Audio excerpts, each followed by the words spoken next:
राधा स्वामी नाम सुमर मन मेरा, जन्म सुफल हो जाएगा। राधा स्वामी नाम सुमर मन मेरा, जन्म सुफल हो जाएगा। राधा स्वामी, राधा स्वामी दया, राधा स्वामी सहाय, राधा स्वामी। प्यारी साध संगत जियों, बुजुर्गों, माताओं, नौजवान साथियों, बच्चों,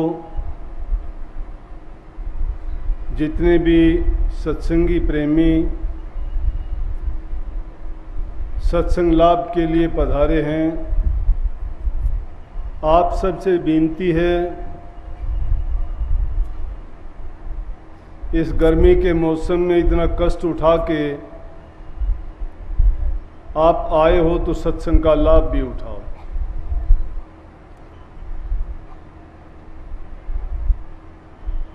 ये देख के तो खुशी होती है कि जब इंसान को किसी चीज़ की लगन होती है, वो अपने उद्देश्य पूर्ति हेतु जब उस काम में पूरी श्रद्धा के साथ, लगन के साथ लगता है तो परवाह नहीं करता सर्दी की, गर्मी की, तकलीफ की, परेशानी की या रुकावट की। और निश्चय रूप से जिन लोगों ने कष्ट उठाया है, उन्हीं ने अपनी मंजिल को, अपने उद्देश्य को पाया है। सत्संग प्रारंभ करें उससे पहले मैं, बात तो दुख की है, आए दिन सत्संगियों में ऐसी बातें घटित होती रहती हैं। रोहतक से अपने सत्संगी राजवीर सिंह ढांडा, लगभग आप सभी जानते हो, इनके छोटे भाई थे, राजकुमार नाम था उनका, अमेरिका में डेनवर में रहते थे और उनका अपना बिजनेस था। बहुत अच्छे आदमी थे। जब से वो संपर्क में आए, जब भी कोई मिलता था तो सत्संग के बारे में, आश्रम के बारे में, मेरे बारे में हमेशा बात करते थे, पूछे बिना नहीं रहते थे। और राजवीर से या इनके घर में तो जब भी बात होती और ये जिक्र चलता सत्संग के बारे में कि आप में से कोई आश्रम जाएगा, अगर ये कहते कि अभी तो नहीं, कहते थे कि जब भी जाओ मेरी सेवा दे के आना। इतनी दूर होते हुए भी हमसे वो दूर नहीं थे। लेकिन समय हर चीज़ का निश्चित है। हम सब प्रारब्ध के गुलाम हैं। जो जीव जैसा कर्म करके आता है, जितने दिन के लिए यहाँ उसको भोगना होता है, अपना काम पूरा करता है और संसार से विदा हो जाता है। उसका समय अवधि निश्चित है। इतनी ज़्यादा उम्र उनकी नहीं थी, कोई बीमारी तकलीफ उनको नहीं थी। जहाँ कहीं भी जाते थे, अमेरिका में भी हिंदू मंदिर हैं, वहाँ मस्जिदें हैं, गुरुद्वारे हैं, किसी भी धर्म के प्रति उनके दिल में कोई दुर्भावना नहीं थी। जहाँ भी जिसने भी सुना, अगर वहाँ मस्जिद वालों ने सुना तो कहने लगे कि हमारे पास आते थे, बहुत नेक इंसान थे।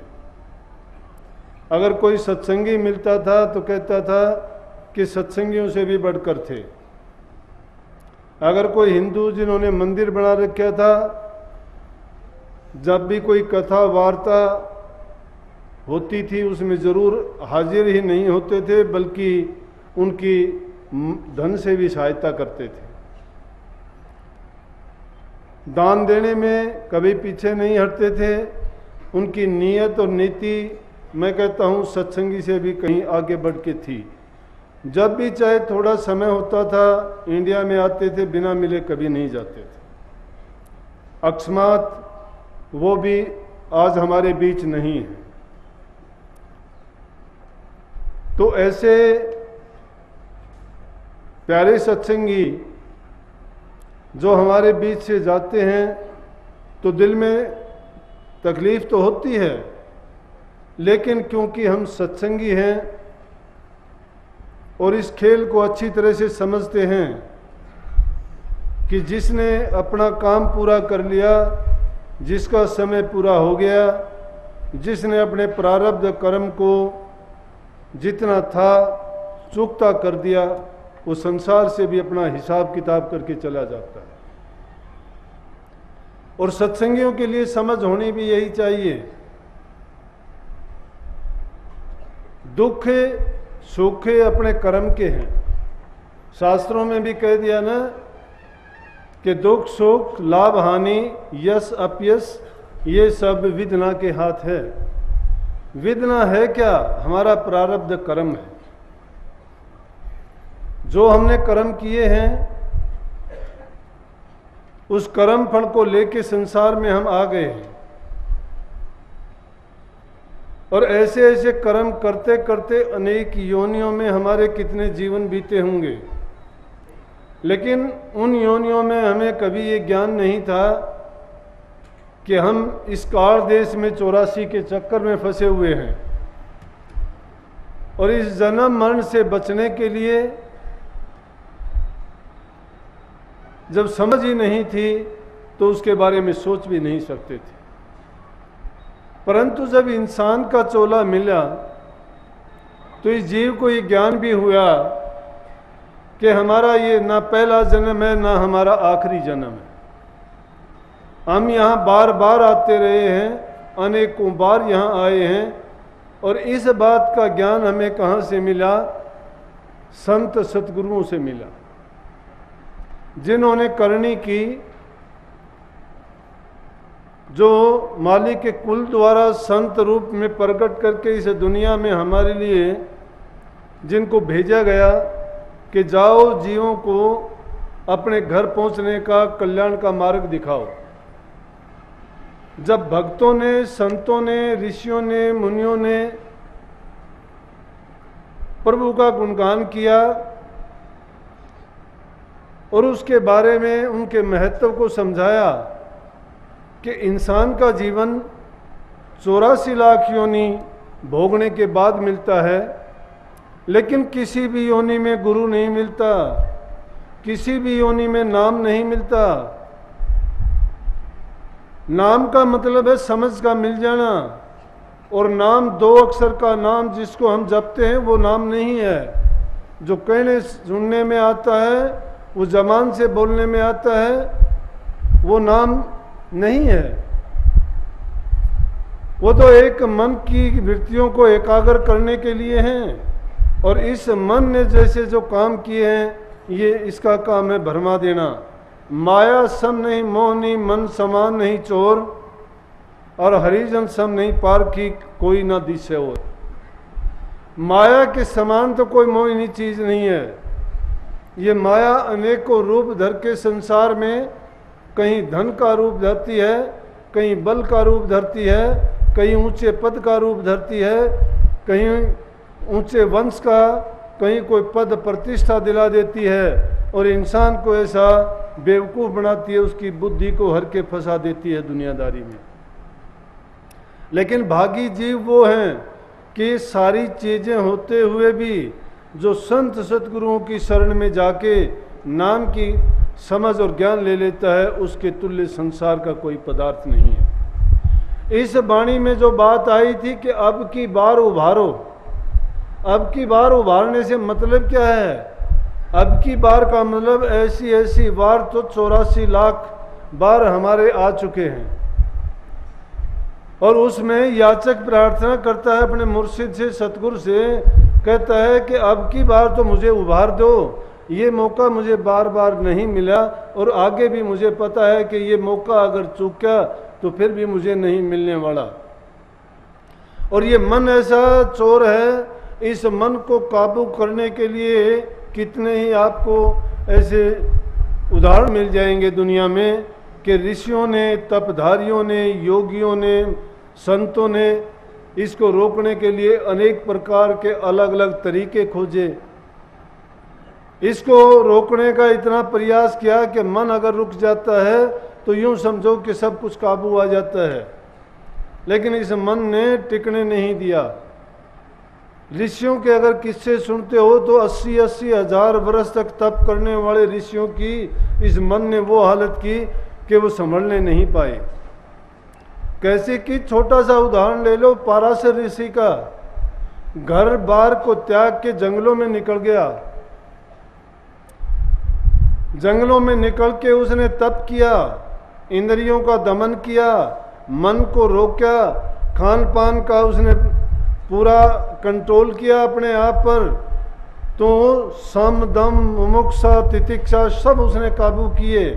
सत्य असत्य, श्रद्धा, प्रेम, सेवा का सब उसने अपने मन में विचार किया और मन को काबू करने के लाख कोशिश की। और तप करने के बाद में जब उसका तप पूरा हो गया और वो जंगल से घर की तरफ आने लगा, दरिया पर पहुंचता है, किश्ती खड़ी है। मल्लाह कहता है कि मैंने खाना खाना शुरू कर दिया। मल्लाह की लड़की खाना लेके गई थी और मल्लाह ने किश्ती को किनारे पे खड़ा करके खाना खाना जब शुरू किया, ऋषि जी आ गए। पराशर जी कहने लगे मुझे नदी के उस पार जाना है। मल्लाह कहने लगा खाना खा लेता हूं मैं, उसके बाद छोड़ दूंगा। कहने लगे मुझे जल्दी है। अब एक इंसान कोई काम करता है तो उसके बच्चे भी बिना बताए बिना सिखाए थोड़ा बहुत काम समझ जाते हैं, कर लेते हैं। वो ऋषि की लड़की थी, कहने लगी कि ऋषि जी, पिताजी आप खाना खाओ, ऋषि जी को मैं छोड़ देती हूँ उस पार। मन का खेल बताता हूँ मैं। और पाराशर ऋषि को नाव में बैठा के जब उस दरिया से पार करने लगी, ऋषि ने इतने दिन तप किया था, तप करने के अपने मन को नहीं रोक सका। वो जब उसने उस सुंदर औरत मल्लाह की लड़की को देखा, इतने सालों के बाद आया था, लड़की को देखते ही उसके मन ने हिचकोड़े खाने शुरू कर दिए और ऋषि को डुलायमान कर दिया। कामदेव ने उसके मन में जोर किया और उस लड़की से जब उसने ऐसी वैसी बातें की तो लड़की कहने लगी ऋषि जी आप ऋषि हो और मैं मल्लाह की लड़की हूं, मेरे में बदबू आती है। कहने लगा बदबू आती है कोई बात नहीं, कि मैं मेरे योग बल से तुझे आशीर्वाद देता हूं कि तुझ में खुशबू हो जाए। और इतना कहने की जरूरत थी, उसने अपनी करनी से उसको आशीर्वाद देते ही इतनी खुशबू होगी कि 5-6 कोस तक उसमें खुशबू आने लगी। उसके बाद वो कहने लगी कि अब भी गलत है कि ये आकाश देखता है, खुला आकाश है। ऋषि ने पानी का कुल्ला लिया और उस पानी का कुल्ला फेंकने के बाद में धुंध पैदा कर दी कि बोला कि अब कोई नहीं देखने वाला। बोला जल भी वरुण देवता है, ये जल देखता है, ये गवाही देगा इस चीज की कि तूने और हमने गलत किया है। तो ऋषि ने क्या किया कि उस पानी को भी आशीर्वाद दे दिया कि सारा रेत रूप हो जाए, वो भी मिट्टी बन गया। कहने का मतलब जिसने तप किया इतना जंगल में जाके सब कुछ उसने काबू कर लिया, जल को मिट्टी उसने बना दिया, पानी फेंक के उसने धुंध कर दी, बदबू में उसने खुशबू पैदा कर दी, लेकिन इस दुष्ट और पापी मन को नहीं रोक पाया। इसलिए संतों ने यही कहा है कि मन बड़ा जालिम है और इससे जिसका वास्ता पड़ा है उसको पता है। ऋषि से मन काबू नहीं हुआ और उसकी आगे पीछे की कहानी तो कुछ भी है, लेकिन ऋषि जी क्या हुआ कि अपने चरित्र से गिर गया। ये सब कुछ करने के बाद मन ने उसको गिरा दिया। तो मेरा मतलब था 80-80 हजार वर्ष तक तप करने वालों का 1 मिनट में सब कुछ मिट्टी में मिला देने वाला ये मन है। मन के कहे हम सब काम करते हैं। हमारा मन कहता है जब तक यहाँ बैठे हम सत्संग सुनते हैं। मन कहेगा कि गर्मी लगती है हम छोड़ के चले जाएंगे बाहर के हवा में बैठेंगे। लेकिन जिनको सच्ची लगन होती है वो परवाह नहीं किया करते। हंसी खुशी पीऊ मिले तो कौन दुहागन हो। वो परमात्मा का पाना इतना आसान होता तो कोई भी कष्ट नहीं उठाता उसके लिए। वो हंसी खुशी नहीं मिलता है, मिलता है तो उसके लिए हमें बल, पोरस, त्याग, तप ये सब करना पड़ेगा।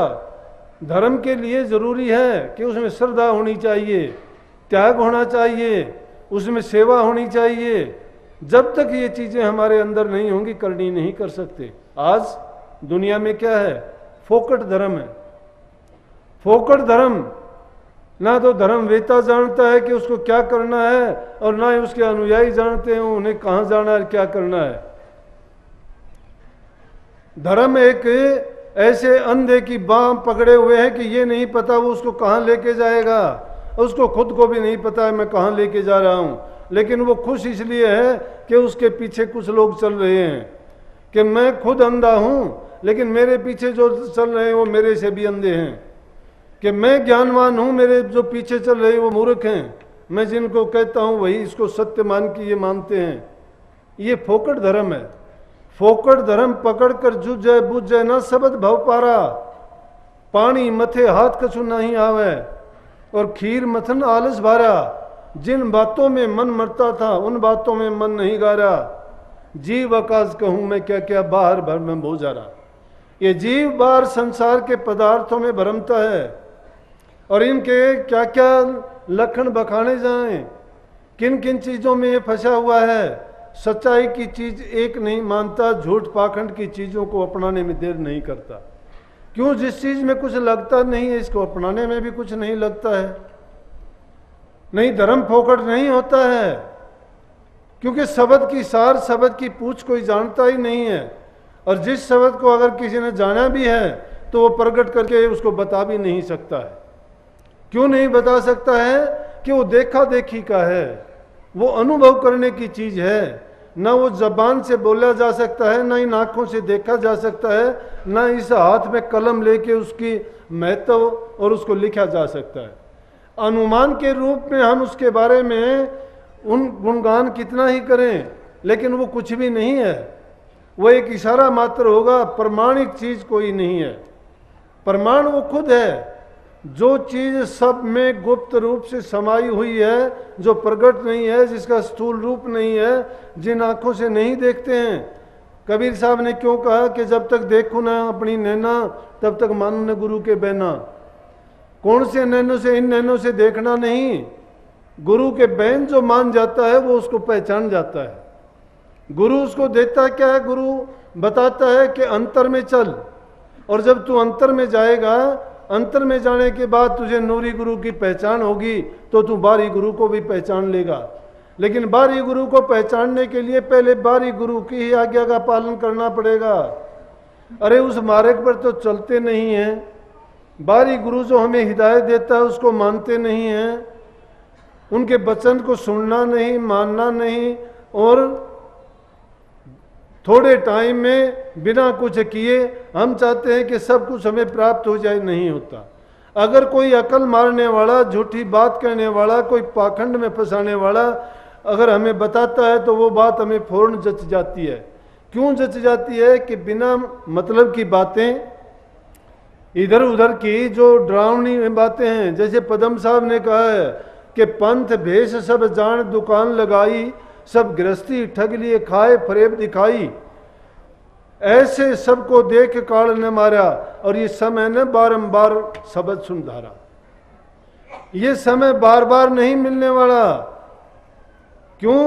कि इस टाइम में अगर हम चूक गए, ये मौका हाथ से गवा दिया और इसको भी हम झूठी बातों में, पाखंडवाद में लगा दिया तो फिर दोबारा ये समय नहीं मिलने वाला हमें। बड़ी मुश्किल से, बड़ी परेशानियों के बाद, बहुत जन्मों के बाद, बड़ी यातनाओं के बाद हमें ये जन्म मिला था।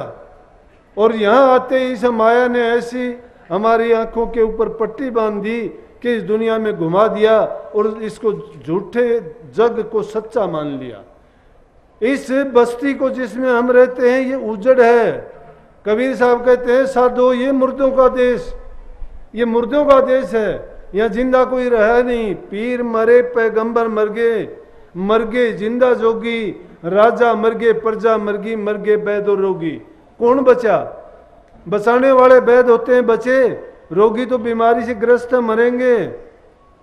राजा जिन्होंने राज शासन प्रशासन किया वो मर गए, प्रजा मर गई। सब के सब देखते हैं रोजाना ये तमाशा। पैदा होते हैं कोई कितने टाइम में कोई कितने टाइम में, लेकिन खुशी होती है संसार में जब पैदा होता है, खुशियां मनाई जाती हैं। जब ही तो जन्म लेत माँ तो कहत मेरो बड्डो होत जात है, आज और कल और दिन दिन होत और खेलत और खात है। बचपन बीतो जब जवानी लगी है आए, जवानी के बीते बूढ़ो डोकरो दिखात है। बुझ गयो तेल निमड़ गई बाती, ऐसे ही ये जीवन निमट जाता है। दीपक का बंद हो जाना, जल जाना, उसका तेल खत्म हो जाना, बाती जब खत्म हो जाती है रोशनी भी गायब और कुछ नहीं रहता। इसी प्रकार से ये रूह भी एक टिमटिमाता हुआ दीपक है इस संसार में। जब तक इसमें ज्योति है, सांस है, प्राण है, तब तक ये जिंदा है। लेकिन जब इसका तेल खत्म हो जाता है, उम्र चली जाती है, बाती खत्म हो जाती है, रूह इसको छोड़ के निकल जाती है। ये 5 तत्वों से बना हुआ पुतला अलग अलग मिट्टी मिट्टी में मिल जाती है, हवा हवा में मिल जाती है, जल जल में मिल जाता है। ये काम करने वाली चीज नहीं, इसमें बोलने वाली चीज है, जिसको संतों ने हंस कह दिया, जीव कह दिया, आत्मा कह दिया, रूह कह दिया। हमने उसको राधा कह दिया, हमने उसको आराधने वाली शक्ति कह दिया। वही परमात्मा की अंश है और वही गुण इसमें भी होने चाहिए थे। लेकिन इसके गुण कहाँ छिपे?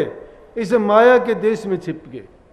माया ने ऐसा खेल खिलाया इसको कि मार्ग से भटका दिया, और जो जो इस दुनिया के झमेलों में फंसती चली गई, इस पर दुनिया के उल्टे सीधे जो कर्म के पर्दे थे वो चढ़ते चले गए, और ये मलिन होती चली गई और अपने निज रूप को, निज घर को और अपने उद्देश्य को भूल बैठी।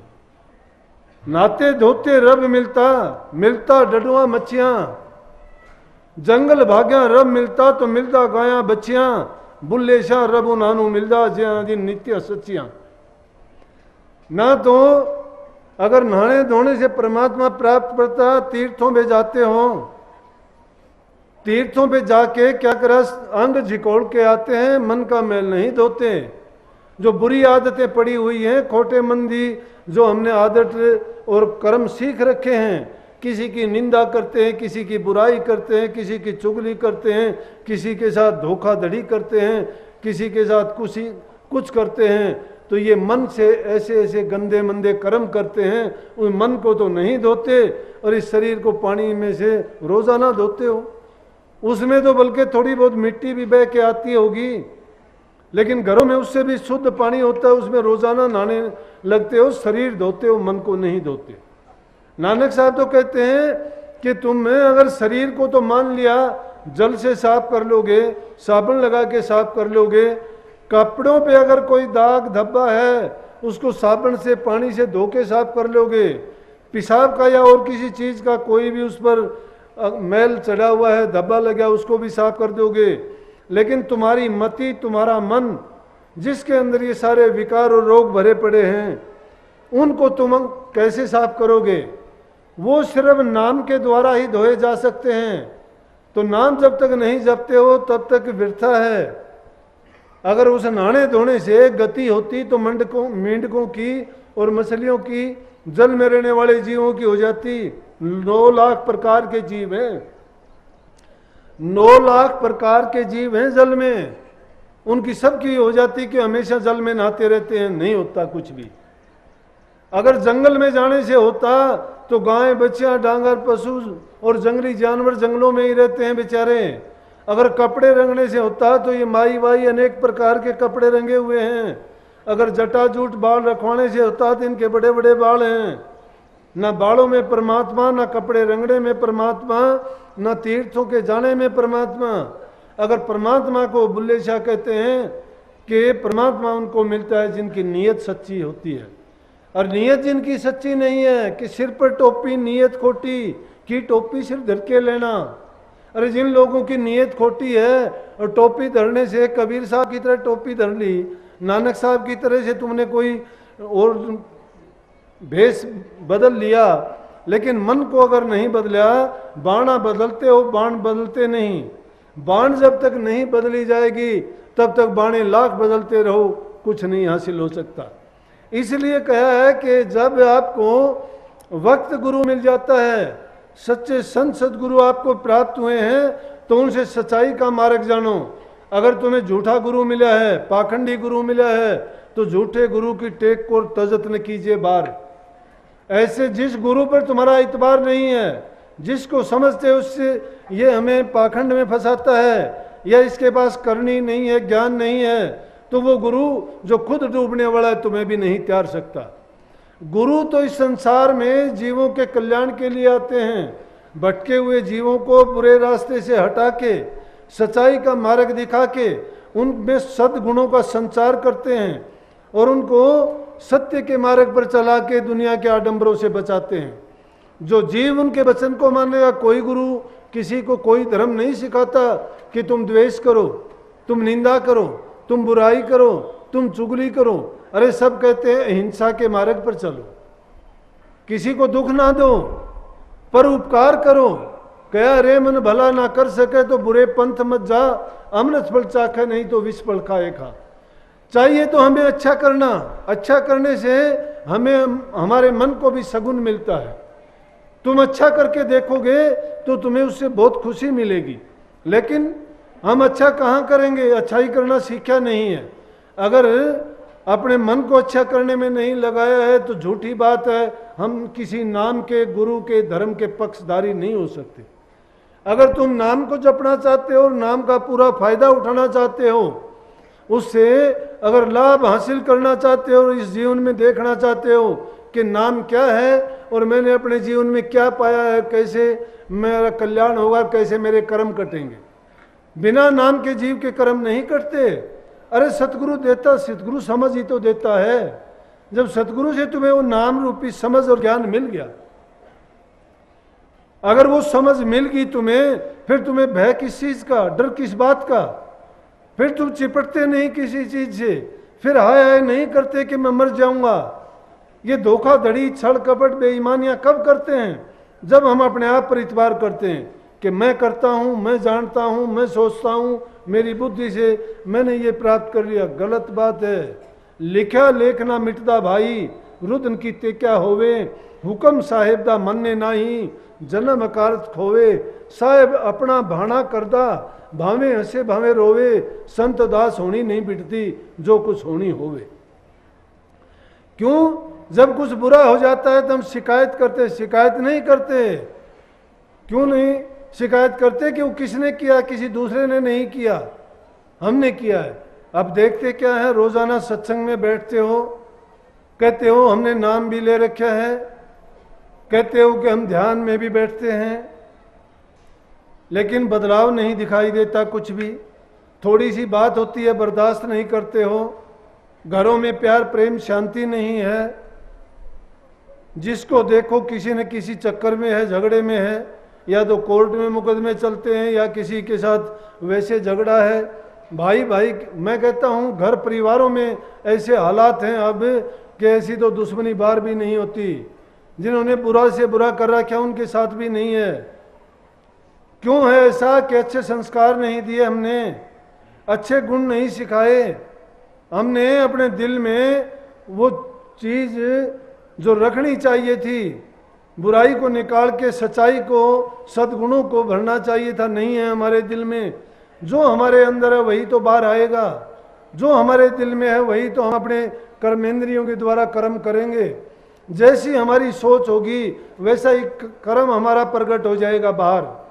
अरे थोड़ा सा गुस्सा आता है तुम्हारा चेहरा बता देता है, थोड़ा सा प्यार आता है तुम्हारा चेहरा बता देता है, थोड़ी सी करनी तुम में झलकेगी तो मैं कहता हूं प्रकट हो जाएगी। कितने गुप्त से गुप्त चाहे तुम पाताल में जाके भी अगर नाम की कमाई करोगे, आकाश में अपने आप बोलेगी, प्रकट हो जाएगी। पिछले दिनों की बात बताऊं, अपने पुराने एक इंग्लैंड के सत्संगी थे, जगदीश गुप्ता। उस जगदीश गुप्ता अपने नहीं बल्कि होशियारपुर के सत्संगी थे, लेकिन उनका लड़का अपना सत्संगी इंजीनियर है लंदन में। मैं जब भी जाता हूं, हर साल उसके पास जाता हूं, बिना मुझे घर ले जाए वो कभी नहीं छोड़ता। तो इस बार जगदीश गुप्ता की उम्र भी काफ़ी होगी, लेकिन अभी वो काफ़ी साल से नहीं आया, 8-10 साल से। तो उसने बात वही होगी नहीं होगी, लेकिन जब गाड़ी में बैठ के मैं उसके घर जा रहा था लंदन एयरपोर्ट से, वो कहने लगा जी पिताजी का फ़ोन है। उसने फ़ोन मिलाया, बात करने लगा। बोले आपसे बात करवाऊं आपकी? मैं करवा दे भाई, पुराना आदमी था, ज़रूर करेंगे। बस मैं बात करने लगा, कहने लगा जी राधा स्वामी। मैं गुप्ता जी क्या हाल है? बोला कि बूढ़ा हो गया, माफ़ करना मुझे। मैं क्या बात है गुप्ता जी? बोला कि बीमार हूं अब तो मैं, और अगर टाइम मिला तो आऊँगा। मैं भटक गया था, मेरे से गलती हुई, कुछ लोगों ने मुझे ऐसी वैसी बातें कही जिसके कारण हम मन के गुलाम हैं, संसारी लोग। हम में ये समझ नहीं है, जानते नहीं है क्या होगा क्या नहीं, या क्या कहते हैं। हमें जो कोई कहता है तो ऐसे आदमियों की हालत जो किसी की नहीं सुनते, गुप्ता जी के बारे में नहीं कह रहा, जो अपने आप में अपने मन के गुलाम हो जाते हैं, उनकी हालत ऐसी हो जाती है जैसे फुटबॉल की। उसमें पराई तो फूक भरी जाती है और उसको फिर ठोकरें लगती हैं। उधर से ठोकर मारता है उधर जाता है, उधर से लगती है तो उधर जाता है। जो इंसान पराई फूक में आ जाता है ना, वो उस फुटबॉल की तरह से ठोकर खाता फिरता है और मंजिल ठिकाना उसको कहीं नहीं मिला करता। खैर गुप्ता जी कहने लगे कि जी मैं ठीक होने के बाद आपके पास आऊँगा। मैंने बहुत बड़ी गलती की थी, लेकिन आज मैं दावे के साथ कह सकता हूँ।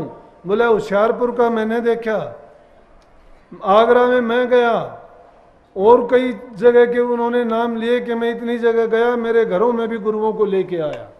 और महाराज जी के टाइम में हम भी उनके घर रुके, ज़्यादा नहीं तो 2-3 बार उनके घर में रुके। बर्मिंघम में रहते हैं वो। कहने लगे जी कोई किसी गुरुमुख ने इतना काम नहीं किया जितना आपने किया।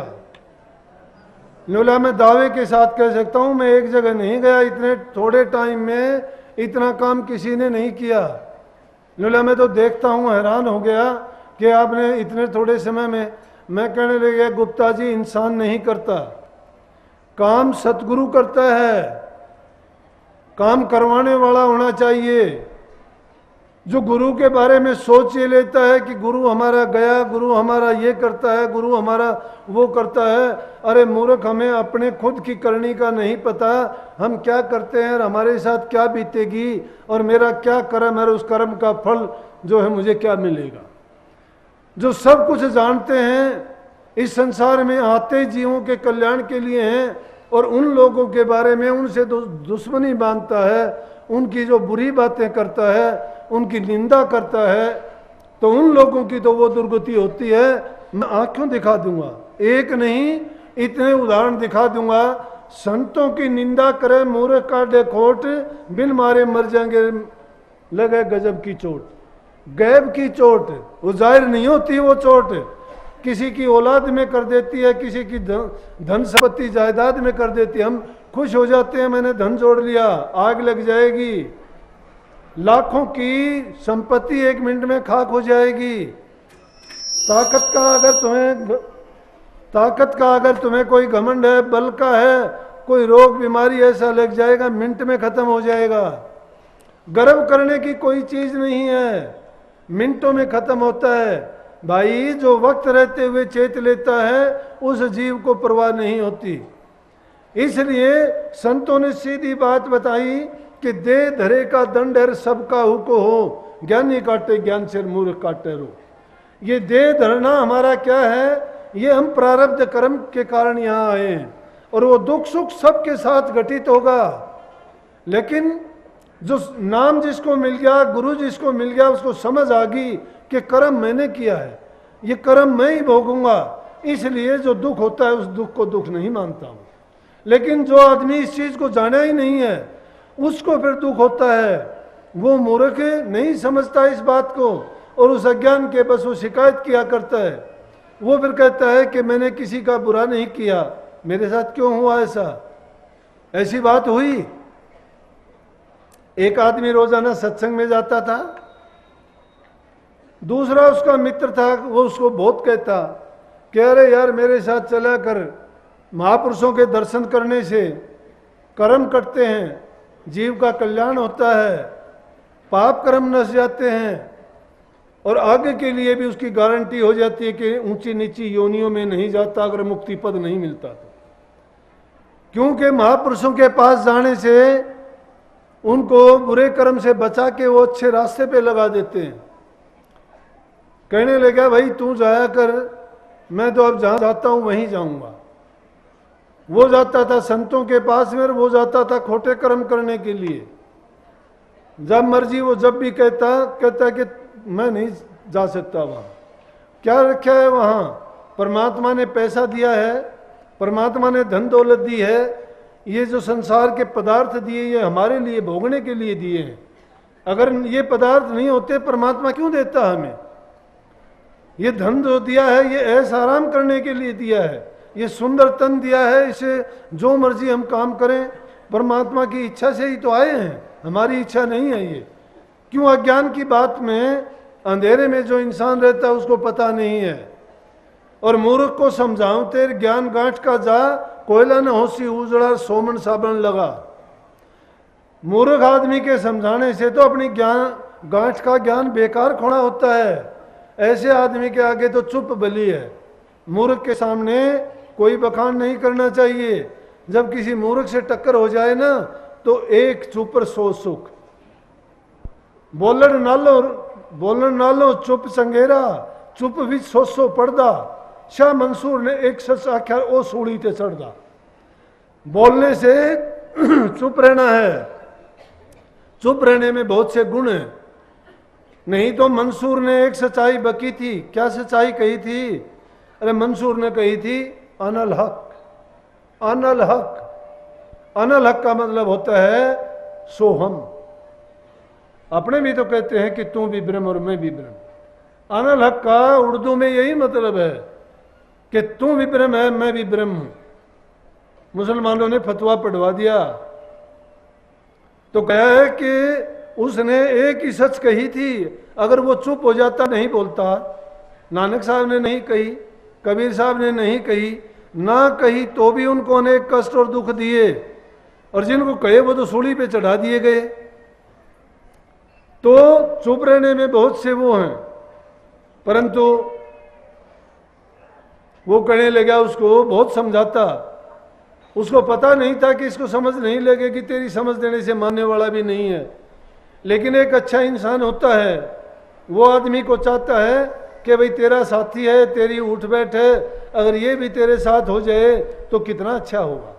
मैं भी बताऊं, मेरे इस जीवन से पहले जब मैं महाराजियों की शरण में नहीं आया था तो भाई लगता था हमारा महिपाल था, अब तो दुनिया में नहीं है वो भी। उसने बहुत पहले नाम ले रखा था, तो मुझे वो कहता था, मुझे याद आती है वो बात, बोला कि 10 किलो घी दूंगा, शराब छोड़ दे और मेरे साथ सत्संग में चला कर। मैं वो कहता कि तू ही जाया कर। लेकिन उसका सच्चा सुमरण था, काम कर गया। एक टाइम ऐसा आया कि मुझे जाना पड़ा। अगर तुम सच्चे मन से मन की वृत्तियों को एकाग्र करके और दिल में सच्चा संकल्प उठाओगे, तुम्हारा संकल्प पूरा हो जाएगा। लेकिन धैर्य रखना, धीरज के साथ करना। ये ना कर लेना कि एक मुसलमान भाई था और उसने सत्संग में सुन लिया, संतों ने कहा कि भाई 24 घंटे में इंसान के मुख से ऐसी वाणी निकलती है जो सत्य हो जाती है। हमारी सारी सत्य होती हैं, लेकिन हम जरूरत की बात नहीं बोलते। हम तो सुबह से लेकर शाम तक बक बक झक झक करते हैं। बक बक झक झक क्या है? परमात्मा के गुणगान के सिवाय बाकी बातें बक बक झक झक हैं, किस मतलब की हैं? जितना ज़्यादा इंसान बोलेगा उतनी ज़्यादा झूठ बोलेगा। सच्चाई तो बहुत कम होती है, लेकिन जितने बोलते जाओगे उतनी झूठ बढ़ती चली जाएगी। कम बोलोगे उतनी सच्ची है, जरूरत की बोलोगे वो और भी सच्ची हो जाएगी, 20% सच हो जाएगी। लेकिन अगर बिल्कुल ही ना बोलोगे और कम से कम बोलोगे तो जो बोलोगे वही सही बोलोगे, सत्य होगी। तो महापुरुष से सुन लिया कि दिन में एक बार तो मैं बोलते हो वाणी सत्य है, तो उसने सोचा कि आज मैं एक ही वाणी बोलूंगा, अगर वो सत्य होती है तो सत्य हो जाएगी। उसने एक कोई चीज ली, पत्थर, और उसको कहने लगा कि सोने का हो जा, सोने का हो जा, सोने का हो जा। पूरा 24 घंटे उसको होने को हो गए। मैं कहता हूं धैर्य रखना, धैर्य जो खो देता है, संयम खो देता, परीक्षा होती है। आपकी भी ये परीक्षा है। इतनी गर्मी में बैठा के और जब सत्संग सुनने के लिए आपको बुलाया, परीक्षा ही तो है। देखते हैं कि कितनी ज्यादा धैर्य रख के सुनते हो। जो होंगे चंचल मन के वो तो उठ के चल देंगे कि पेड़ों की छाया में बैठेंगे, हवा में बैठेंगे, बाहर भी सुन जाएगा। लेकिन जिनको लगन सच्ची है वो यहीं बैठेंगे। कहेंगे जब उसको गर्मी नहीं लगती वो बोलेगा, हम चुपचाप तो सुनेंगे। जब उसको नहीं लगेगी तो हमें कैसे लगेगी? और जब तुम अपना मन मेरे में जोड़ दोगे, तन में रहोगे तो गर्मी लगेगी तुम्हें। मैं अब तन से बाहर हूं, मुझे गर्मी नहीं लगती। तुम भी बाहर हो जाओगे, तुम्हें भी गर्मी नहीं लगेगी। गर्मी तब तक लगती है तब तक ये मैं मेरा है। जब तू और तेरा कर दोगे, मुझे सौंप दो, मैंने सतगुरु को सौंप दिया, आप मुझे सौंप दो, तो बात में बात और आ जाती है, यादें वो फिर बीच में छूटती चली जाएंगी। नहीं तो फिर वो कहने लगा, पूरा दिन करता रहा बेचारा, सोने का हो जा, सोने का हो जा, सोने का हो जा।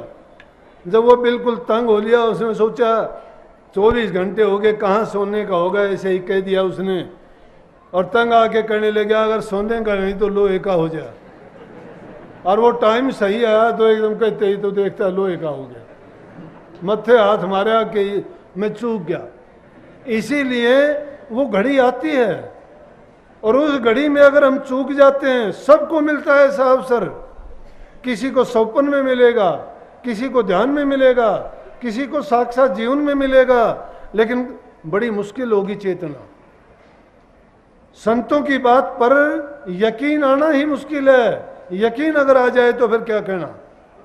तो मैं क्या कहूं था कि आदमी के लिए बड़ा कठिन होता है जब तुम अपना आपा किसी को सौंप देते हो, फिर दुख तुम्हें नहीं होता, उसको होगा।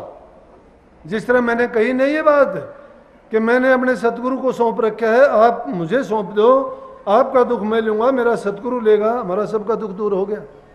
भीख साहब का एक शिष्य था, भीखा का भीखा, भीख साहब का एक शिष्य था, और वो एक ही रट लगाए फिरता था, दिल्ली शहर में आवाज लगाता फिरता, वाह भीख, वाह भीख, वाह भीख, वाह भीख, दूसरी बात ही नहीं। पकड़ लिया मुसलमानों ने, पकड़ के लेके गए उसको उल्लेमाओं के पास। उल्लेमाओं जमानों में न्याय किया करते। कहने लगे कि देखो, खुदा का नाम नहीं जपता, या भीख कहता है, या भीख। बोला भीख कौन है? ने बोला खुदा है। ने बोला वो क्या करता है? सब कुछ। ने बोला भीख करता है। उन्होंने फतवा पढ़वा दिया कि मौत दे दो इसको। अकबर का राज था। अकबर सर्व धर्मों को मानता था, सबकी कदर करता था। धर्म निरपेक्ष आज के जमाने में जो बोलते हो, एक अलग धर्म चलाया था, उसका नाम दीन इलाही नाम रखा था उसने। सभी धर्म वाले उसमें आ सकते थे अकबर के सामने। तो उस जमाने में नियम था कि उल्लेमा या उनका जो मौत का फतवा लिख देते थे, उस पर जब तक राजा के दस्तक नहीं होते थे तब तक फांसी नहीं तोड़ते थे। राजा अकबर के पास पहुंचा, राजा ने उसको बुलाया और बुला के कहने लगा कि हाँ भाई क्या बात है? बोला क्या बोलता है तू? बोला या भीख। जो भी काम कहे इन्होंने बोला कौन करता है, इन्होंने बोला या भीख करता है। जब सारी बात सुनी अकबर ने सोच गया कि ये आदमी अपनी मस्ती में मस्त है। बोले कि अगर तू या भीख करता है तो बारिश नहीं हुई, बारिश करवा दे। बोला कि पूछूंगा भीख साहब से। बोला छोड़ दो भाई इसको। बोले जी ये आएगा नहीं। बोला अगर जाएगा तो भाग जाने दो, छोड़ दो। छोड़ दिया। भागने वाला थोड़ा था। जो किसी चीज में पगे होते हैं, रंगे होते हैं, जिन्होंने अपना आपा सौंप दिया होता है, वो अपनी जान कुर्बान करते हैं, अपने तन मन धन की बाजी लगाते हैं। वो डरते नहीं, और डर के जाएंगे भी कहाँ? जहां जाओगे मौत खड़ी मिलेगी। जाओ दुनिया में कहीं भी। गया, जाके उसने अपने गुरु को बोला कि इस तरह से बात हुई। अपने गुरु को याद किया, ये नहीं सामने जाके गुरु को याद किया और कहने लगे बारिश करवाओ। समाधि में जाके कहीं बारिश करवाओ, बारिश होगी। अगले दिन जाके दरबार में हाजिर होया, बोला बारिश होगी। राजा से कहने लगा बारिश होगी। राजा बोला हाँ होगी। अकबर कहने लगा बारिश हो गई। बोला किसने करवाई? बोला भीख साहब से। भीख साहब ने। बोला भाई छोड़ दो इसको। आवाज आई उसको कि अरे नालायक क्या किया तू? उस वक्त अगर मेरे से मांगता कि तू वली हो जा, तू अली बन जाता, कोई फकीरी मांगता तू फकीर हो जाता, मैं तेरे को कुछ भी बख्श देता। उस टाइम में तूने बारिश मांगी कि जिस वक्त में तूने मेरे से ये चीज मांगी, मेरी वृत्ति मेरे गुरु में जुड़ी हुई थी, और तूने मेरे से जब ये बारिश मांगी तो बारिश मिल गई। जो कुछ भी मांग लेता वही मिल जाता। तो प्रेमियों, जब अपने आप को तुम किसी के हवाले कर देते हो ना, फिर उसका दुख दर्द उसको होता है, आपको नहीं होता। देने वाले की कमी नहीं है, मांगने वाले की बातों में सच्चाई नहीं है, इतबार नहीं है, पूरा यकीन नहीं है। अगर पूरी श्रद्धा और विश्वास के साथ जो काम किया जाए ना, अगर ना हो तो मेरे पास आ जाना। लेकिन ये नहीं जिकोड़े तो खाते हो हर जगह, डामाडोल रहते हो और फिर चाहते हो कि मेरा ये काम हो जाए। नहीं, अरे भक्ति तो जितनी आसान है ऐसी कोई चीज नहीं है। धन्य हमारा भाग के संत मत की लाइन मिल गई कि संतों ने ऐसा आसान करके गृहस्थी जीवों के लिए वो रास्ता खोज के दे दिया कि पिछले युगों में जिनमें ऋषि मुनि जपी तपी सन्यासी कष्ट उठा उठा के पूरे जीवन इतने इतने वर्ष उनने खो दिए, और लेकिन मन के जाल में फंस के और उन्होंने एक एक पल में अपनी बर्बादी कर ली। संतों का जीव आज तक बताओ एक भी अगर डगमगाया हो तो? मैं तो यहां तक कहता हूं कि जितने संसार में ब्रह्म के अवतार आए वो राक्षसों का संहार करने के लिए आए, लेकिन संत आए किसी का संहार नहीं किया। उन्होंने राक्षसों की भी बुद्धि को सद्बुद्धि देके परमात्मा के मार्ग पर चला के और उनको मुक्ति का रास्ता दिखाया। तो प्रेमियों, जब सच्चे दिल से तुम इस भक्ति के मार्ग पर लगे हो, फिर ये धोखाधड़ी, फिर ये छल कपट, फिर ये बेईमानी, फिर क्यों अपने आप पर, अपनी चतुराई पर, अपनी बुद्धि पर क्यों इतना इतबार करते हो? तुम्हारे करने से कुछ नहीं होगा। सच्चा मार्ग है, सच्चा आखे सच आखना सबसे अधिक पदार्थ जी। सच जे हा कोई जप तप नहीं, सच जे हा परमार्थ जी। सच जवानो सोई आखे जिसनु ज्ञान यथार्थ जी। काली दासा जिन सच पढ़िया किन्या जन्म सकार्थ जी। जिसने इस सच्चाई को पकड़ लिया उसने अपने जीवन को सकार्थ कर लिया। अकार्थ नहीं गया उसका जीवन। अकार्थ तो उन लोगों का जाता है जो बुरे और खोटे घड़ते हैं। तो मैं उसी बात पर लेके आता हूं, वो इंसान खोटे घड़ता रहा, वैश्या के पास जाता रहा। अब इन चीजों से शरीर की बर्बादी, बुद्धि से हीन हो जाता है। समझ गए? पर नारी पैनी छुरी तीन तरह से खा, धन हर जोबन हर मुए नरक ले जा। धन को हर ले, जोबन जवानी को हर ले, और मरने के बाद नरकों में ले जाती है। वो रास्ता अपना लिया उसने। वैश्यागमन होया, बुरे मार्ग पर चल पड़ा, रोजाना खोटे कर्म करता है, वो नेक इंसान नेकी करता है, संतों के पास जाता है, दर्शन करता है। अरे संतों के दर्शन से आई टले बला, जो दुख सूड़ी में कांटे में टल जा। संतों के दर्शन करता है, घंटे 2 घंटे 3 घंटे सत्संग सुनता है, दर्शन करता है, बैठता है, मन में शांति आती है, बुराइयां निकलती गई धीरे धीरे करके और पाक साफ होता चला गया। लेकिन एक दिन क्या हुआ कि उसको काफ़ी देर होगी, देर तक सत्संग होता रहा, उसके बाद भंडारा चलता रहा, वो भूल ही गया। आने में जब देर हुई, रास्ते में कोई कांटा लग गया। कांटा लगा ही नहीं, पैर में लग के टूट गया। बहुत तकलीफ हुई उसको। और वो जो दूसरा आदमी था वो गया तो उसको वैसा नहीं मिली, उस दिन नहीं मिली तो आके क्या किया कि रास्ते में बैठ गया कि चलो यहाँ से आएगा, दोनों मित्र साथ चलेंगे। अब और तो कोई काम था नहीं, इंतजार करते करते वहाँ बैठा बैठा किससे बात करे, अकेला था। एक उसने तिनका उठाया, यूं ही बैठे बैठे विचार करते करते जमीन को कुरेदने लग गया। कुरेदते कुरेदते कोई चमकीली चीज नजर आई। चमकीली चीज नजर आई तो उसने देखा, उसने और ज्यादा उसको मिट्टी हटाई तो अपने टोकनी जो होती है वो दिखाई दी, पीतल की, तांबे की। उसको देख के उसने उसको खोद के निकाला और निकाल के जब उसका ढक उगाड़ा तो उसे ढक के नीचे देखता है एक मोर उसमें डली हुई है, बाकी कोयले भरे। उसने सोचा कि देखो कमाल हो गया कि किस्मत भी आदमी की किस्मत होती है, तेरा कर्म तेरा भाग देख कि आज तू वहां नहीं गया तो आज तुझे मोर मिली है। उस मोर को जेब में डाल लिया और उसका इंतजार करने लगा। इतनी देर में वो आया, बेचारा कर रहा था, चीखता करने लगा यार आज तो बहुत मेरे साथ गलत हो गया। वो हंस रहा, हंस के कहने लगा क्या हुआ? बोला हुआ कि देख मेरी हालत, कि कांटा ऐसा लगा कि वो आधा कांटा टूट गया पैर में और पैर मेरा जमीन पे नहीं टिकता है।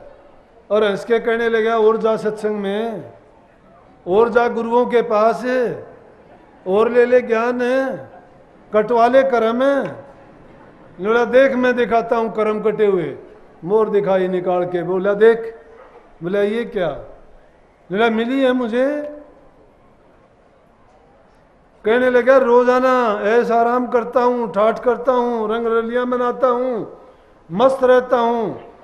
तू क्या, तू रोजाना वहां जाके बैठ जाता है। बोला इन फकीरों के पास कुछ नहीं, ये तो ऐसी वैसी बात करते हैं, ये तो घर उजाड़ने की बात बताते हैं। ऐसी वैसी उसको बेचारे को सुनने पड़ी। अच्छा काम करने वाले के साथ में कोई भी बात हो जाती है, संसारी, निकम्मे, अज्ञानी और मनमुख लोग वो फिर इस तरह वाली बात कहते हैं कि तेरे साथ क्यों हुआ, हमारे साथ तो हो जाता, कोई बात नहीं, हम तो खोटे मंदे करते हैं। अब बेचारे का उसका भी मन डावाडोल हो कि बात तो सच्ची है कि देखो मैं रोजाना सत्संग में जाता हूं, किसी का बुरा नहीं करता, कमा के खाता हूं, बुराई वाला काम नहीं करता, नेक रास्ते चलता हूं, निंदा चुगली नहीं करता, बुरे आदमियों के साथ नहीं जाता, और फिर मेरे साथ ये क्यों हुआ, मैंने किसका बुरा किया? और ये निकम्मा रोजाना खोटे करता है, बुरे काम करता है, इसको मोर मिली। बोला कि भाई बात तो तेरी सच्ची है, लेकिन एक बात करेंगे। बोले हाँ। बोला मैं भी छोड़ दूंगा कल से गुरु को, लेकिन छोड़ दूंगा जब गुरु से फैसला करवाएंगे इस बात का कल। वो भी खुश खुश गया कि अब तो इसका भी जाना टाल हो जाएगा, देखेंगे गुरु क्या बताएगा इसको। दोनों जने जाके बैठे तो दंडोत की, नमस्कार की, बैठे और जाके कहने लगे गुरु महाराज। बोले हाँ भाई बोलो। जो जिसका आसरा ले लेता है वो उसको हर तरह से रखवाली और परवरिश करता है। जब हमने शरण सच्चे बादशाह की ली है, सच्चे गुरु की ली है, तो हमारी टाइम पर किसी बात का जवाब देना, किसी काम को करना, किसी समस्या को सुलझाना, उन पर जब छोड़ देते हैं वो अपने आप कर देते हैं। अब संत भोले जरूर होते हैं, लेकिन वो जिसके आश्रय होते हैं वो कदम कदम पर उनकी रखवाली करते हैं, पहरेदारी करते हैं, भटकने नहीं देते। कहने लगे गुरुजी एक बात बताओ, मैं रोजाना सत्संग में आता हूं, सत्संग सुनता हूं, बुरे काम सब छोड़ दिए, ये मेरा साथी है, ये रोजाना खोटे कर्म करता है, मेरे तो पैर की हालत देखो, पट्टा बांध रखा, लाठी हाथ में ले रखी, लंगड़ाता पहुंचा हूं यहां तक एक टांग से, ये देखो नाचता कूदता आया है, ये इसकी जेब में मोहर देखो। इस खोटे कर्म करने वाले को मोहर मिली है और मुझे अच्छे रास्ते पर चलने वाले को सूड़ मिली है। गुरु महाराज कहने लगे भाई बात सुन मेरी, कि और कुछ भी मिला हुआ इसको, कि मोहर कैसे मिली इसको? उसने फिर बताया खुश होके, बोला जी मैं बैठा था ऐसे ही जमीन कुरेदने लग गया तो उसमें टोकना निकला, उसमें एक मोहर मिली और वो नीचे कोयले थे। बोले बच्चा बात सुन, कि इस इंसान को पिछले जन्मों में पूर्व के संस्कार इसके इतने अच्छे थे, बहुत नेक काम करके आया था, दान पुण्य किए थे इसने और शुभ कर्म किए थे, दीन दुखियों की मदद करी थी, और उसके बदले में इस जन्म में इसको भरा टोकना वो मोहरों का मिलना था। लेकिन ये रोजाना जो खोटे कर्म करता रहा, रोजाना एक मोहर का कोला बनता रहा। आज जब इसने खोटा कर्म नहीं किया, आज ये वैश्या के पास नहीं गया, एक मोहर बची थी, अगर आज भी जाता तो उसका भी कोयला बन जाता। इसने तो अपने शुभ कर्मों के सारे कोले बना लिए। और तेरी बात सुन प्रेमी, तूने इतने मंदे कर्म किए थे पिछले जन्म में कि तुझे फांसी होनी चाहिए थी और तुझे सूली होनी थी, सूली तोड़ना था तू इस जन्म में। तेरा वो कर्म सत्संग में आने से, दर्शन के करने से और महात्माओं की शिक्षा के मानने से तेरे कर्म सूली के जो थे वो सूड़ में कट गए। इस बात को नहीं समझते लोग। अरे पिछले जन्म के संस्कार हमारे इस जीवन में, मैं कहता हूं कि हमारा भूतकाल का परिणाम है ये, और भविष्य काल का दर्पण है। भूतकाल में जो खोटे मंदे भले चंगे किए हैं उसके प्रताप से जीवन है, और भविष्य का दर्पण क्यों है? आज जैसे कर्म करते हो ना, अपना भविष्य सोच लियो, वैसा ही बन जाना है। नहीं तो ये राजे महाराजे सेठ साहूकार ये बचपन में ही त्याग तप करके लोग जंगलों में नहीं निकलते, महलों के ठाठ बाट 36 प्रकार के भोजन त्याग के फकीरी जीवन नहीं अपनाते। ये कोई बड़ी बात नहीं है, लेकिन ये माया का खेल है। माया इंसान के बुद्धि को हर लेती है, और बुद्धि को जब हर लेती है तो काल आके उसके सिर पर बैठ जाता है और मन को आज़ादी देता है कि इसको कहीं भी नचा, कहीं भी फेंक और कहीं भी खेल। इसलिए ये जीव भटका खाता है। जो सच्ची समझ लेके गुरुओं की शरण में रह के अपने जीवन को बनाता है, उनके वचन की पाबंदी मानता है, मर्यादा में रह के नाम का सिमरण मात्र भी अगर गृहस्थी आदमी कर लेता है और बुराइयों से छूट जाता है। आज हमने क्या कर लिया? दोष और को देते हैं। पहली चीज तो हमने अपने आप को बिगाड़ा, अपने आप को बिगाड़ के अपने परिवार को बिगाड़ दिया, अपनी औलाद को अच्छे संस्कार नहीं दे पाए। आज लड़की की शादी करते हैं, 2 महीने में झगड़ा, घर आके बैठ जाती है। क्यों? कहती है लड़का शराब पीता है, मुझे घर से निकाल देता है। कहीं लड़की को पसंद नहीं आता, लड़की झूठे केस करवा देती है कि दहेज मांगते हैं। अब बेचारे कोई दहेज नहीं मांगते, उनमें से काफी झूठे केस होते हैं। अब ये बात बेमेल सौदा है। उससे पहले क्या करते हैं? गण मिलाते हैं, पंडितों के पास जाके पत्रे दिखाते हैं, जन्म पत्री बनवाते हैं, और फिर ये हाल होता है। पुराने जमाने में तो कोई जन्म पत्री नहीं होती थी, ना कोई गण मिलाता था, ना कोई मुहूर्त देखता था। पंडित और नाई जाके शादी का मुहूर्त निकाला करते, लड़के और लड़की को देखा नहीं करते, वो मेल मिलाते थे। और वो रिश्ता ऐसा होता था, एक कच्चे धागे से बांधते थे, कभी नहीं टूटता था। अब घर परिवार के लोग देखते हैं क्यों टूटता है? संस्कार नहीं दिए हमने, ना लड़कों को दिए ना लड़कियों को दिए। अब ऐसा करने से क्या मिल जाएगा? अगर तुम्हें किसी चीज की बात है, ये बेकार की परेशानी है। जब घरों में कलह होगी, मन में अशांति होगी, मैं कहता हूं कि भक्ति का ढिंढोरा पीटना गलत है। सत्संग में आना तुम्हारा बेकार है। गुरुओं के पास जाके ये तुम्हें सेवा करना या दिखावा करना बिल्कुल मिथ्या है, झूठ है। फिर वो धर्म फोकट बन गया। किसने बनाया? हमने बनाया। इन फोकट बातों ने बना दिया। अरे घरों में शांति नहीं है, औलाद हमारी बिगड़ी हुई है, झगड़े मुकदमों में हमारी रोज गवाही देते हैं, वहां हम जाके रोजाना झूठ बोलते हैं। किस धर्म में लिखा है ये? किसी धर्म में नहीं लिखा। ये घर बर्बाद हो रहे हैं। जब तक ये घरों में आप अच्छी शिक्षा का, अच्छे संस्कार बच्चों को नहीं दोगे, लेकिन वो टाइम नहीं है आपके पास। हमने झूठी बातों में पढ़ के झूठी शान बनाने में और आज़ादी दे के, आज़ादी आदमी को पूरी आज़ादी देनी, कुछ भी करो भाई।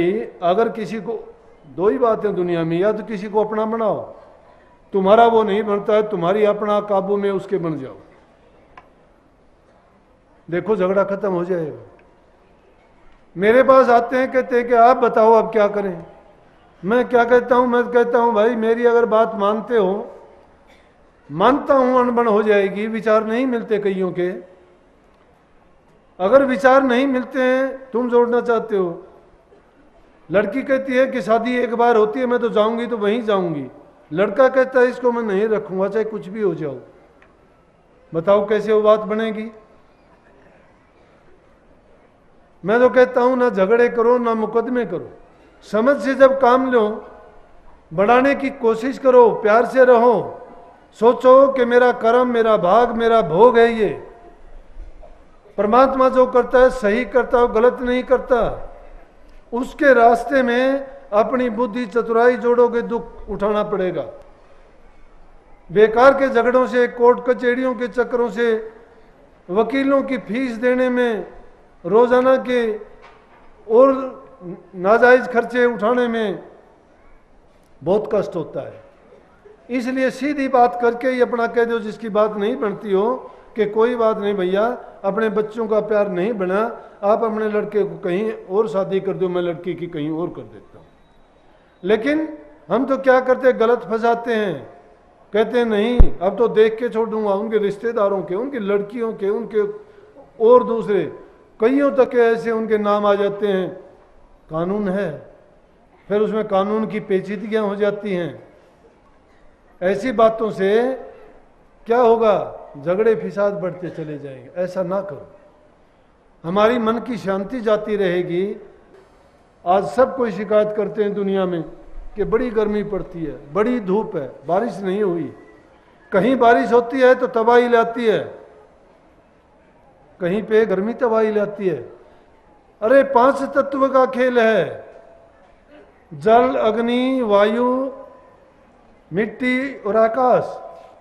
कहीं जल बर्बादी करता है, कहीं अग्नि बर्बादी करती है, कहीं वायु तूफान का रूप धारण करके बर्बादी करती है। क्यों करती है? कि हमने भी तो ऐसा ही कर दिया, पेड़ों को काट दिया, बैलेंस बिगाड़ दिया प्रकृति का। पानी बहने के स्रोत थे, रोक दिए हमने।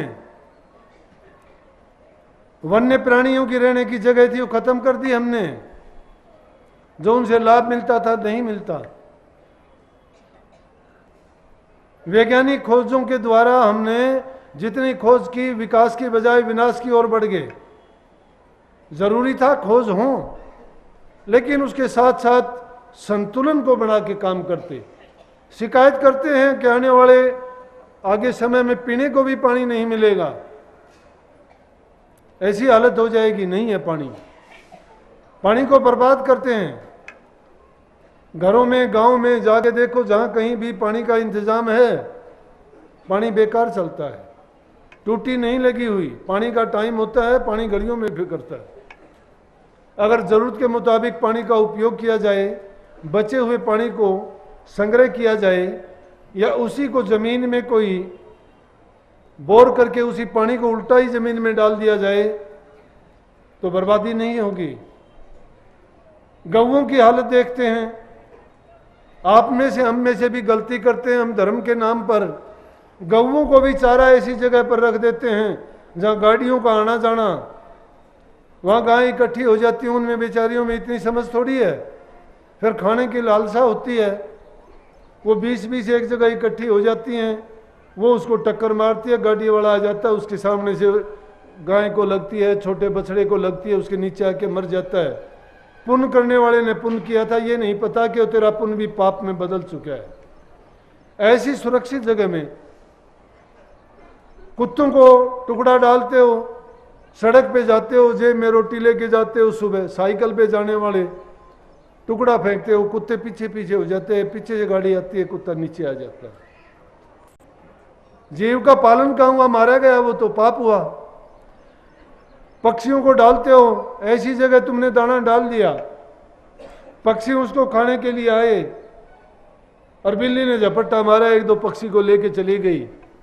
पुण्य एक मुट्ठी अनाज का किया था, पाप एक जानवर का हो गया, एक जीव का पाप चढ़ गया सिर पे। तुम अनाज डालते नहीं, पक्षी आते नहीं, बिल्ली खाती नहीं। इसलिए ये चीजें कुछ हैं करने की, वो समझ के साथ की जाएं तो बहुत सी आपत्तियों से उनसे बचा जा सकता है।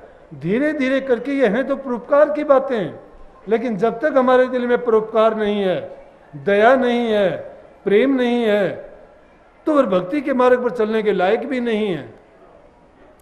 इन चीजों को जब अपना लेंगे हम और अपने जीवन में उतार लेंगे, एक हिस्सा बना लेंगे, धीरे धीरे करके उसको एक आदत में शुमार करो, आपके जीवन का एक अंग बन जाएगा। इसी प्रकार से घरों में अच्छी शिक्षा दो, बच्चों को किसी न किसी प्रकार से। आजकल बात सुनते हो, किसी दूसरे की सुनते हो कि उसने ये किया, उसने वो किया। अरे बुराई की चीजों को तो हम सबसे पहले उठा लेते हैं, बिना बताए भी फैल जाती हैं। बुराई की तो कोई विद्यालय, कोई धर्म, कोई प्रचारक नहीं आता, वो तो नहीं सिखाता कि तुम चुगली ऐसे किया करो, निंदा ऐसे किया करो, चोरी ऐसे किया करो, झूठ ऐसे बोला करो, फिर भी सीखते हो। अच्छी बात सिखाने वाले रुके मार मार के कहते हैं, मीठा प्रसाद खिलाते हैं, तुम्हारे लिए अपना टाइम, अपना सब कुछ, और फिर भी आप ना तो उससे फायदा उठाते हो, ना ही उसको कभी अपनाते हो और सोचते हो कि इसमें भी उसी का हित होगा। क्यों मेरे पास लोग आते आके कहते हैं सबसे पहले तो कि जी मैंने उस दिन इतने दिन हो गए नाम लिए। भाई नाम का क्या मतलब है, तेरा काम और बात है वो बोल। वो नाम को इसलिए कहते हैं कि देख ले, एहसान सा करता है कि नाम लिया था मैंने तेरा।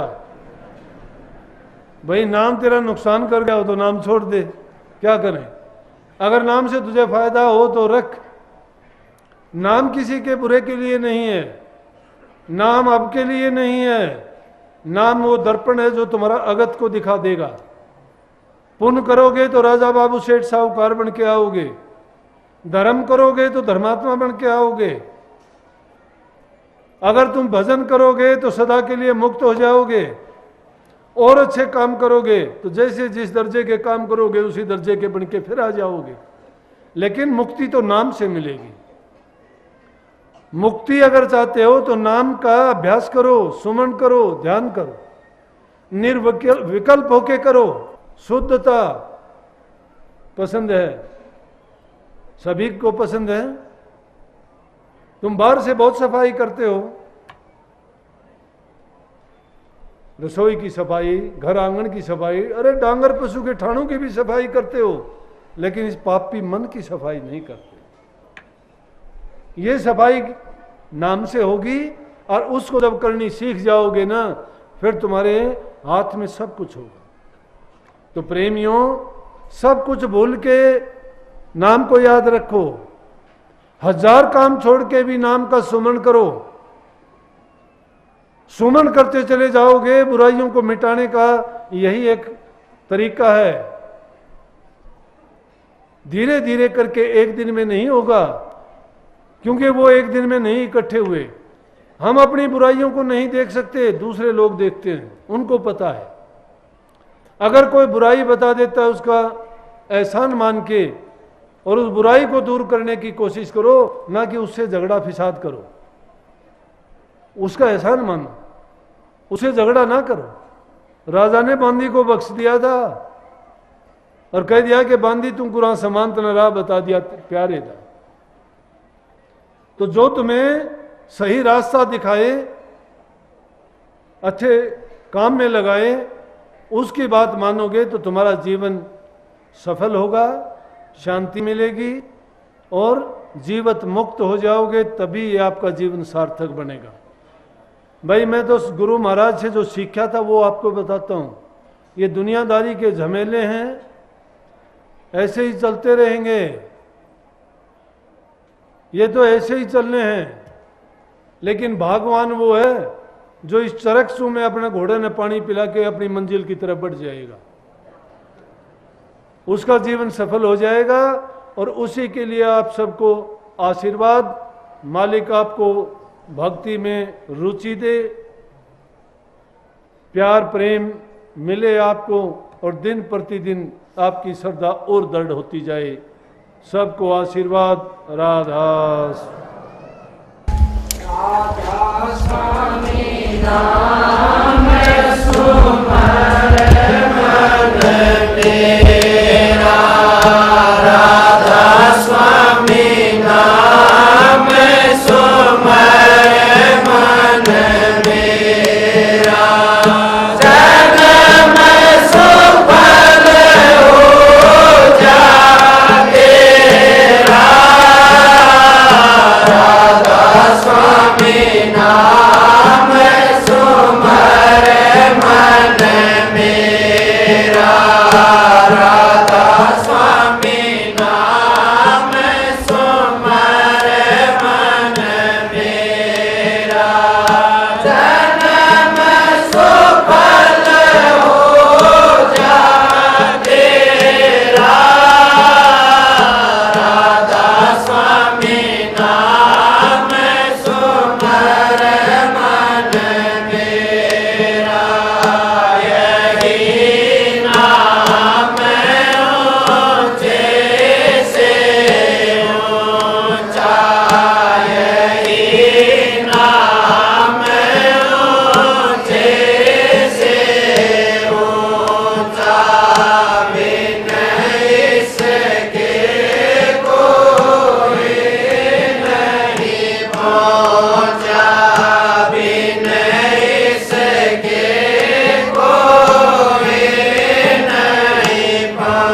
मुरद घाट से होके न्यारा मुरद घाट से होके न्यारा गगन मंडल कर डेरा राधा स्वामी नाम सुमर मन मेरा राधा स्वामी नाम सुमर मन मेरा जन्म सुफल हो जा तेरा राधा स्वामी नाम सुमर मन मेरा साधु